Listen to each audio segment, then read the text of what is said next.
အားလုံးပဲမင်္ဂလာပါဒီနေ့ကတော့ရုံးပိတ်ရမလို့အညာထမင်းလော်လေးလုပ်တာဖြစ်ပါတယ်စီလေးနည်းနည်းလေးထဲမှာနည်းနည်းလေးထည့်ပြီးတော့ထမင်းလေးကိုလော်ပါမယ်နော်အရသာတက်ပါကတော့စက်တစ်မျိုးလေးပဲထည့်ပါတယ်ဒီအေးလေးနဲ့စိတ်ရှိလက်ရှိလေးလော်ပေးရပါမယ်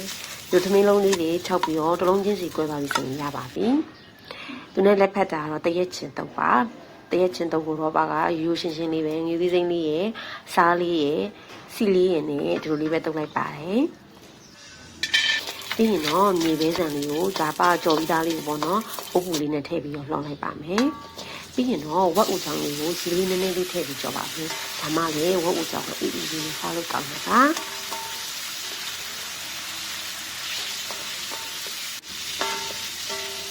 ဒီအညာသမင်းကြော်လေးကလေအရန်ကိုစားလို့ကောင်းတယ်ပါလို့မျိုးတော့ဆိုရှင်အမေအမြဲတမ်းလုပ်ချင်နေကြပါကဲပြီးလို့ရှိရင်တော့ပါရိုမနက်စာအတွက်အညာသမင်းလှော်လေးရပါပြီ